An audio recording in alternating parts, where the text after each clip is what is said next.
Hallelujah. स्वागत है आप सबका मेरी भविष्यवाणियों की पुस्तक में।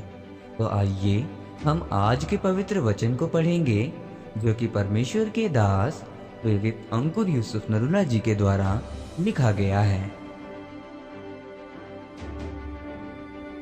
परमेश्वर की योजनाएं। जैसा कि निर्गमन की पुस्तक अध्याय 13 उसकी 18 आयत में लिखा है, इसलिए परमेश्वर उनको चक्कर खिलाकर लाल समुद्र के जंगल के मार्ग से ले चला और इजरायली पांति बांधे हुए मिस्र से निकल गए। मेरे प्रियो, बाइबल कहती है कि जब इजरायलियों को परमेश्वर मिस्र देश से निकालने को था, तो बाइबल कहती है जो रास्ता फलिश्तियों के देश से होकर कनान को जाता था वो छोटा था, उसके सामने ही कनान देश था। लेकिन लिखा है कि परमेश्वर ने उन्हें उस मार्ग में से नहीं जाने दिया जो पैदल जाने के लिए 3 दिन का मार्ग था। लेकिन परमेश्वर ने कहा कि मैं जानबूझकर इन्हें छोटे रास्ते से होकर नहीं लेकर जाऊंगा। लिखा है परमेश्वर उन्हें चक्कर खिलाकर लंबे जंगल के रास्ते से ले गया। कई बार आप परमेश्वर पर गुस्सा करते हैं, प्रभु हम कितनी प्रार्थना करते हैं, हम ठीक क्यों नहीं हो रहे हैं, परमेश्वर तू सब कुछ कर सकता है, देख तेरे हाथ में आशीष है, तू हमें क्यों नहीं आशीषित कर रहा। इजरायली भी ये सोच रहे थे कि हमने तो सुना था कि कनान देश बिल्कुल साथ में है, हम अभी चलेंगे 2-3 दिन में पहुंच जाएंगे। लेकिन परमेश्वर ने उन 20 लाख इजरायली लोगों के दिल दिमाग पर कब्जा किया। किसी के भी दिमाग में ये नहीं आया कि हम गलत रास्ते से जा रहे हैं। वहाँ पर समझदार बुजुर्ग भी थे, किसी की बुद्धि काम नहीं कर सकी क्योंकि परमेश्वर ने उनके दिमाग, उनके सिस्टम पर कब्जा कर लिया था।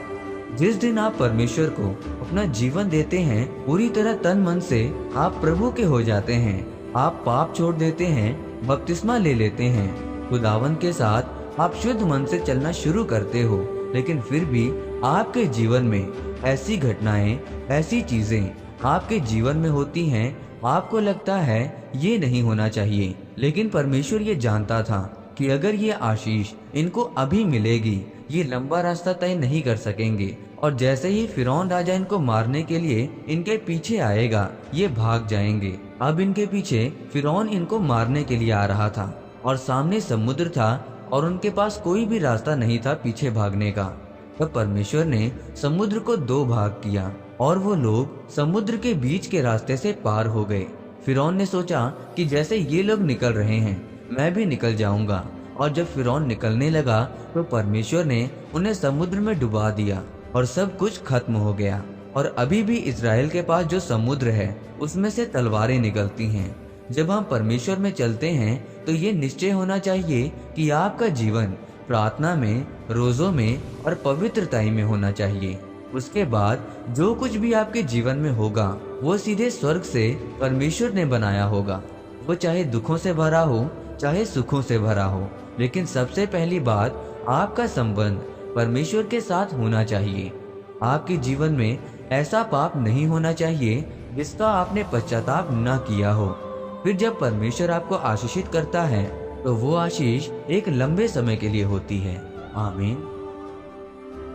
आइए इस अंगीकार को आप मेरे साथ एक मन होकर करें। सर्वशक्तिमान परमेश्वर, इस वचन के लिए मैं आपका धन्यवाद करता हूँ और मैं अंगीकार करता हूँ कि चाहे हमारे जीवन में कुछ भी चल रहा हो, मैं आपकी योजना पर जो मेरे विषय में करते हैं उन पर भरोसा रखूंगा, प्रभु यीशु मसीह के नाम में। आमीन। परमेश्वर आप सबको आज के वचन के ऊपर मनन करने के द्वारा आशीषित करें। आमीन।